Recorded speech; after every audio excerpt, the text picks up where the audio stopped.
Hello, everyone. Good morning, good afternoon, good evening, wherever, whenever you are listening to this. Welcome back to Spurs from the Stands. Well, today we didn't quite get the signing that we'd hoped for. However, you never know what tomorrow can bring, so we will hold our excitement off for another day, should I say. But there has been some more changes going on in the background at Tottenham Hotspur. And today I want to dive into a little bit around the three new names that are floating around the business. And I also just want to touch on the press conference that Frank did today. The embargoed section will be out tomorrow night. Let's crack on. Let's dive into it. So the first thing that I noticed in Frank's press conference today, excuse me, it's been a long day, but one of the things that I noticed in Frank's press conference today was that he seemed a lot more engaged. He seemed a lot more positive, just an overall general positive press conference. And I know it's been a week since he did his last press conference, so it was good to see him speak very positively about Gallagher. Obviously he's going to, but I felt like it was quite genuine what he was saying. He was talking about the first of our three new recruits that I will be running through today, and that was the assistant coach John Haytiga. So he was mentioned, and he's very excited to have him working alongside him, which I think can only be a good thing for the future. But he was talking a lot around finding a long-term solution that is not just for the short term. And that made me interpret what he was saying. And you guys can tell me in the comments whether you agree with this or not.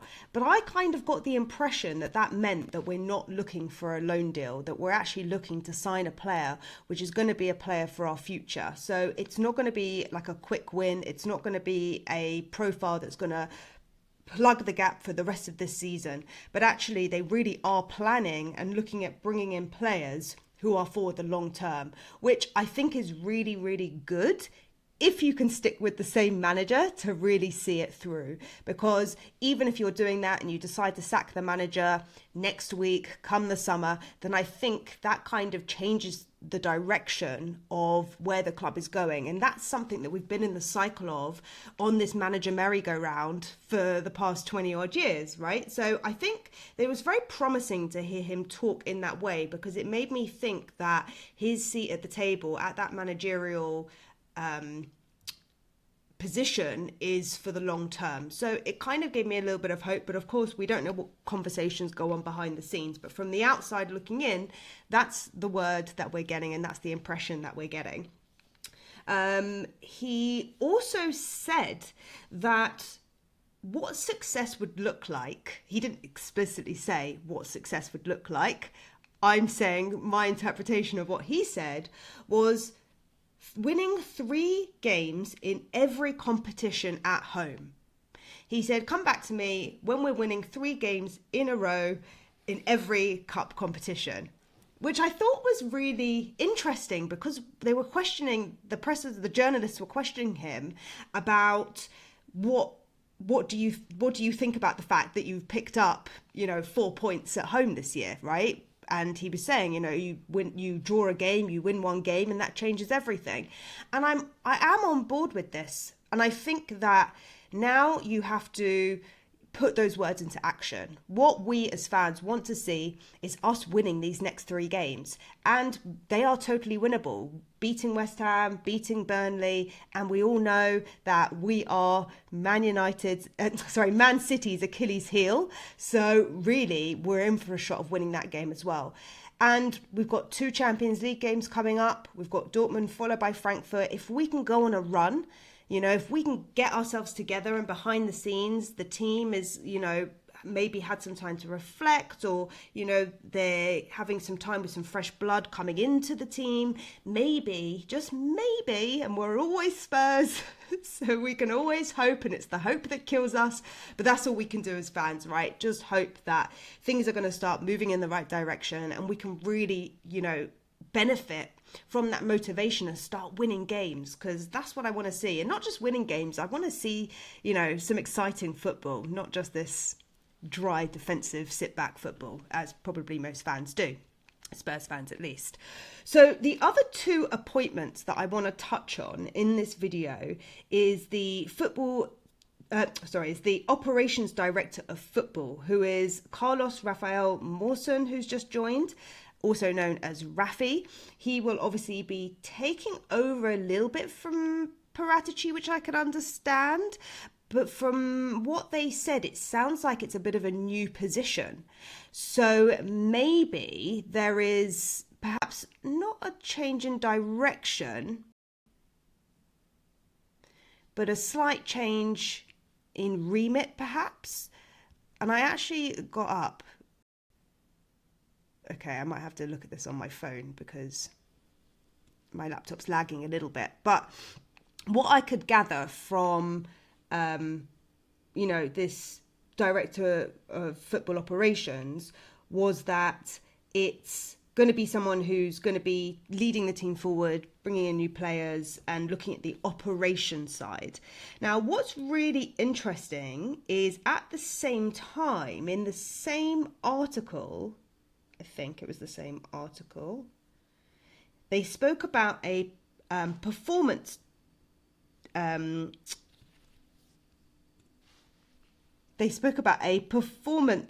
director who is Dan Lewenden, and he is going to join us next month, and increased investment in our academy to enhance the pipeline of talent ready for the first team men's football.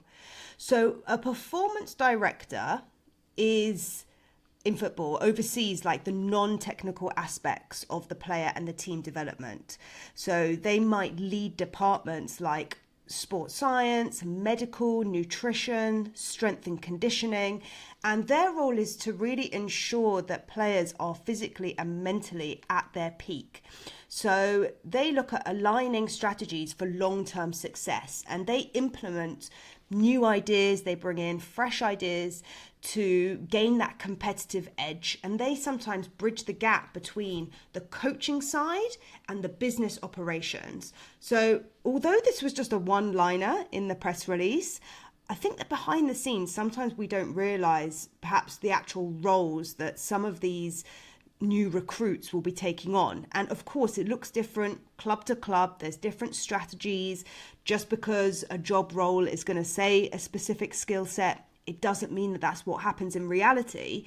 However, the thing that I've been banging on about just for the past week at least is the need for players to have more support. And interestingly, someone in the comments, and I'm going to read you this comment because it was very interesting. Someone said, Sarah, we need a sports psychologist to sit down with these players and work through their problems. Why they can't get through a 90-minute game without some fatal error when they go behind their head. Why is it that when they go behind, their heads drop? Why can't they play a full 90 to 100 minutes like almost any other team can? We are a meme for other clubs. In transfer windows, we never fully back our managers. Sure, we buy or loan some players in, the bare minimum, maybe 3 or 4 maximum, but other teams, especially the top ones, improve significantly more and better quality too.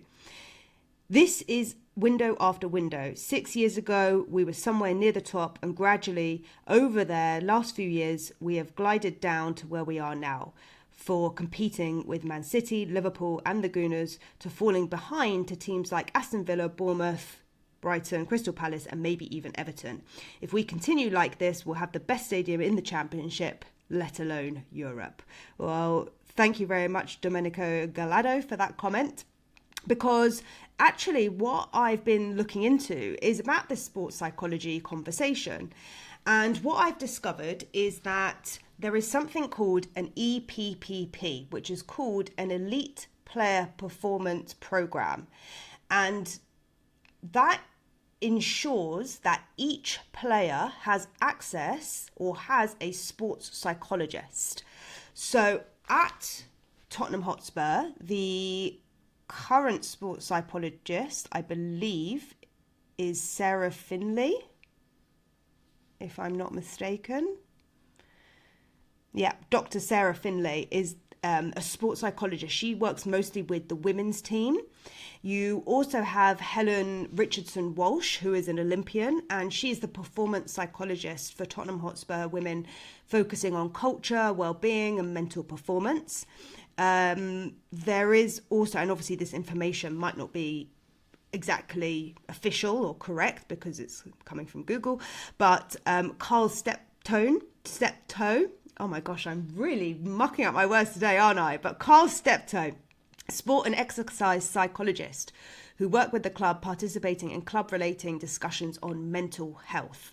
So sometimes clubs hire specific consultants, companies, or people to support the team in different ways, depending on what it is that they actually need.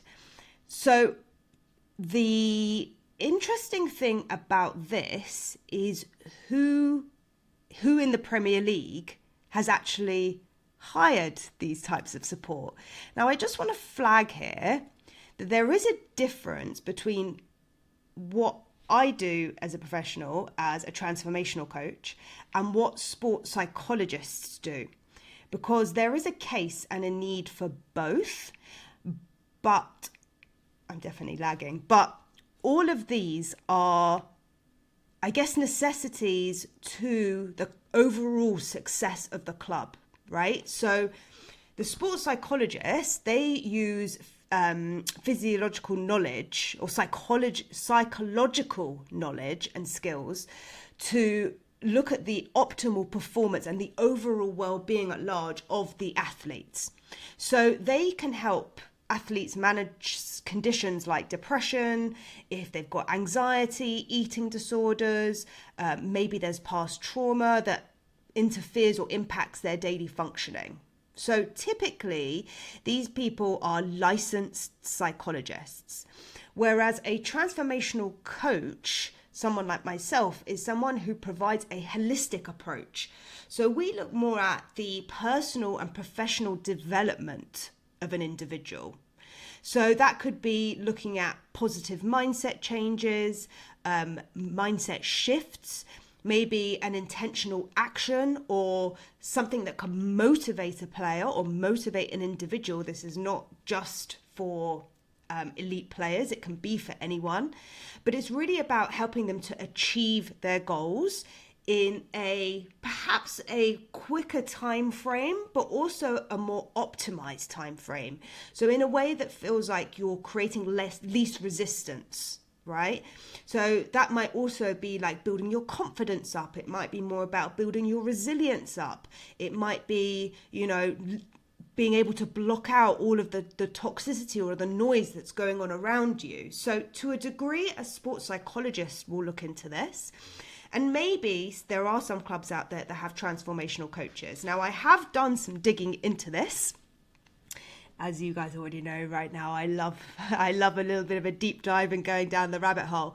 So I was speaking to my dad, and you guys know my dad by now. Maybe you don't, but you've seen a little bit. And he was telling me that there was a lady called Eileen Drury. So for those of you in the chat or watching this who have been around watching football for the 60 odd years that some of you have said, you might remember the name Eileen Drury, and you might remember that she worked with England football manager Glenn Hoddle back in the 1998 World Cup.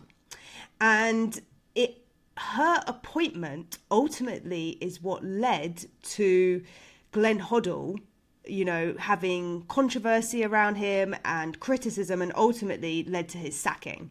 Now, Eileen Drury is a faith healer. Okay, now this is probably where it becomes a bit too woo-woo for sport, because I think a lot of the players in the back room didn't really buy into this faith healing notion, and that also some things were said then which were derogatory, and I'm not going to repeat them, but it was her who kind of gained this notoriety around perhaps looking at sport through this holistic lens. Okay, now that was way ahead of the time, because it's only been in the last decade or so where player welfare has become at the forefront of competitive sports in general, not just football. And interestingly, I met someone today while I was doing a gig, a wellbeing talk in a company. And obviously I work with people who work in the wellbeing departments of businesses. And it turns out, I don't know how much I can share, but she used to work for a football club, let's just say that. And she was explaining to me how in the UK, we are ahead of other countries because we employ, and it's almost compulsory to have a sports psychologist assigned to a player, whereas in other countries around Europe, it's not like that. So what I found really interesting when I was doing my research was that Chelsea was actually one of the first clubs. Let it catch up. Oh, what a night. Guys, I'm going to have this dodgy tech out for tomorrow. But what I discovered was that Chelsea hired a guy called Vinay Menon. And this was back in 2009. He rocked up to Roman Abramovich's mansion and they had a conversation about how they could transform the culture, perhaps the mindset within Chelsea. And that was obviously before Chelsea won a lot of their trophies. So I do think that there is something to be said about mindset coaching, and when it comes to players' well-being and achieving, actually not just being elite players, but actually achieving trophies and being winners, you do need mindset support around that. You absolutely do. Whether it's mindset around winning and creating and fostering a winning mindset, or it's about dealing and coping with losses and how you build up your resilience to bounce back from that and start winning. So either way you spin it, mindset coaching can be very, very helpful. But what I also discovered was a number of other clubs who have employed various different coaches. Now, Chelsea hired a guy called Gilbert Enoka, and some of you might know him because he worked with New Zealand All Blacks rugby team, and he was working after Vinay. So Vinay Menon, he came in first, and then Gilbert Enoka came in after him. So I think there's something to be said about the fact that they did see success in having kind of that mindset shift. And I think that perhaps we always joke that Chelsea is, that club that maybe hasn't won the Premier League in recent history. I guess they've won lots and lots of trophies, but it's been a while since they won the Premier League. But they do win a lot of trophies. They win a lot of competitions, and so it starts to get the cogs turning and thinking, well, hang on a minute, why is a team like Chelsea winning all of these competitions? Well, maybe, just maybe, there is something going on in the background that is supporting not just the sports psychology of players, but also the mindset coaching as well to support it. The other thing I found actually quite interesting was Newcastle, I discovered, have hired a mindset coach this year. I'm wondering if I can get this up on here. Bear with me. Yeah, so the information that I found, first of all, Tottenham was not on this list. Does that tell us something?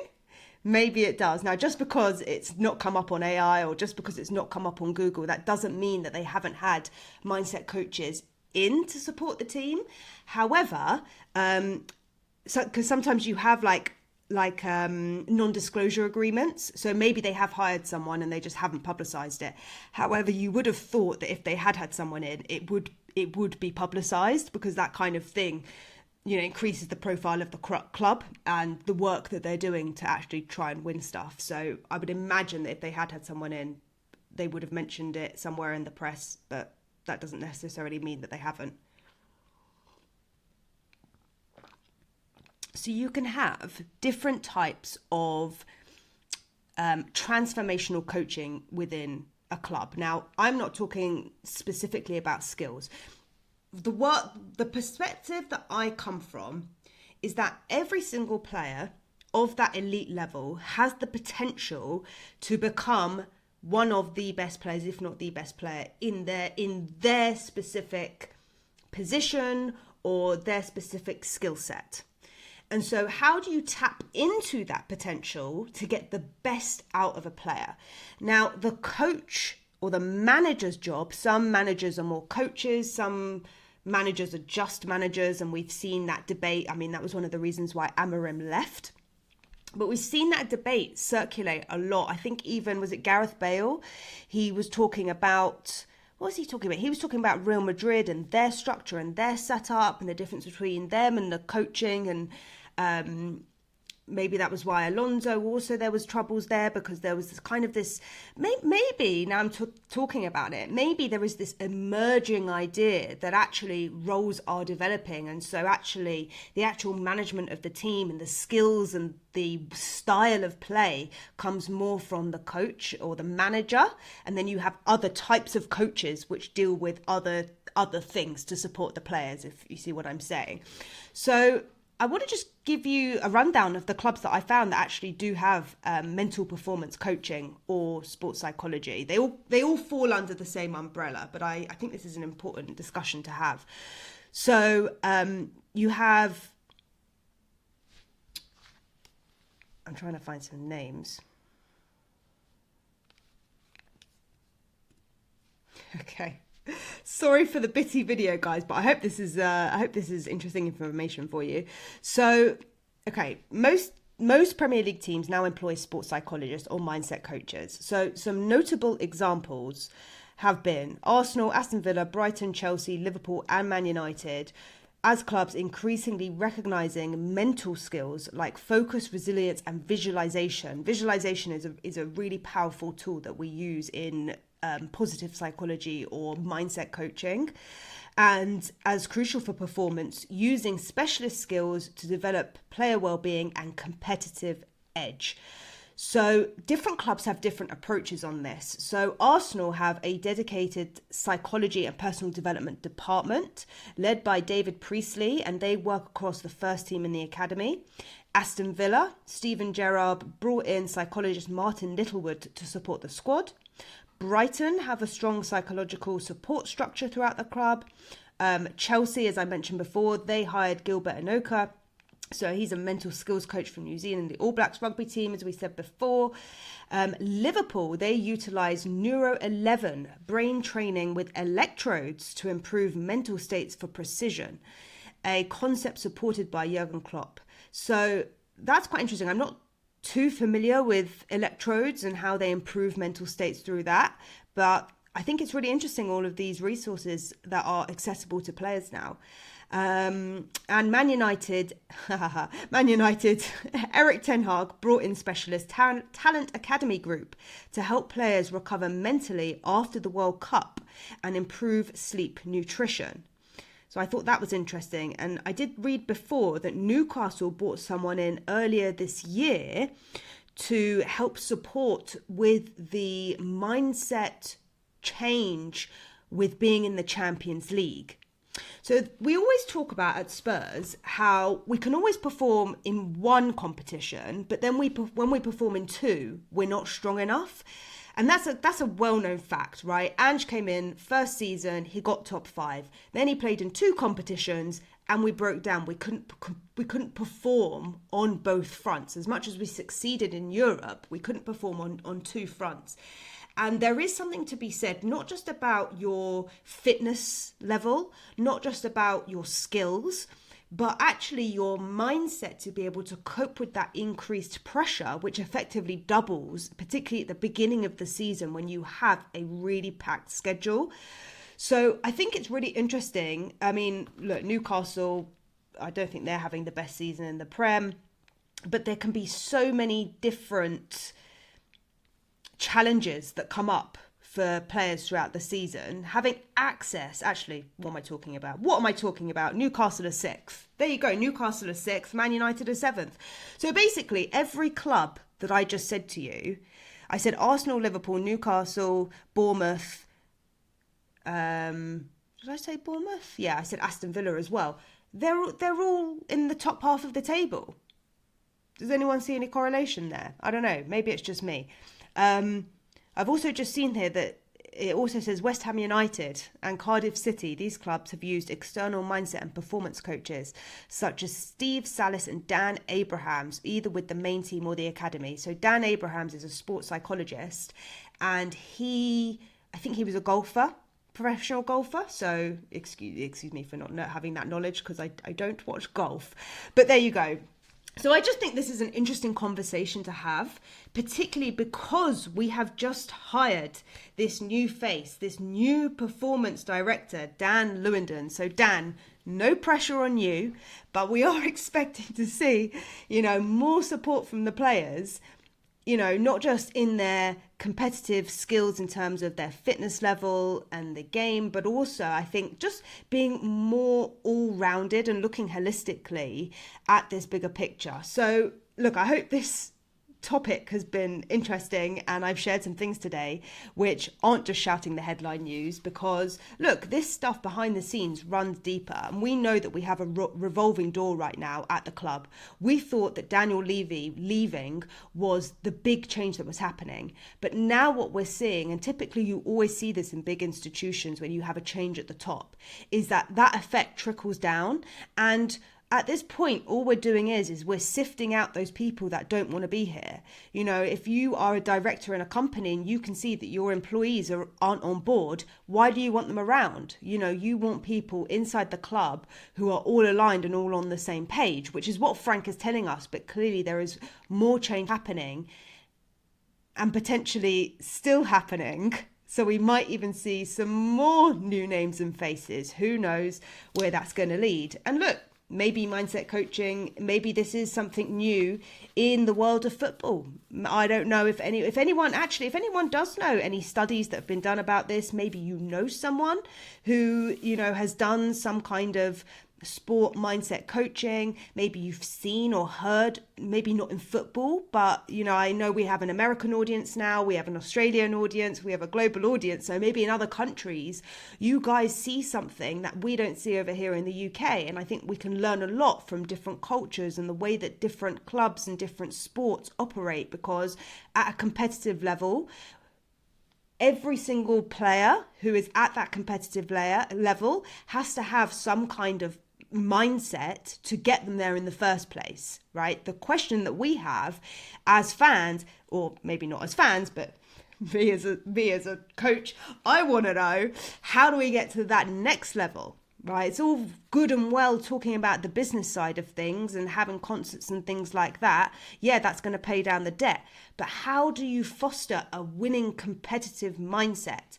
And look, guys, I have been calling in some favors to try and get some people onto this channel to talk a little bit more about some conversations around player welfare and around, fans, and so many different topics have come to my mind. So if you guys do have any suggestions of conversations that you want to be hearing, people you think that might be interesting to have a conversation with, then definitely write them in the comments, because, I'm taking it upon myself now to try and get more visibility around this topic, so that this can only be a good thing, not just at Tottenham, but for all clubs, for all competitive individuals, and from whatever sport. So as always, that's it for today. Please do like, subscribe, share this video. Tomorrow we're going to have the match preview, and I look forward to seeing you all in the next video.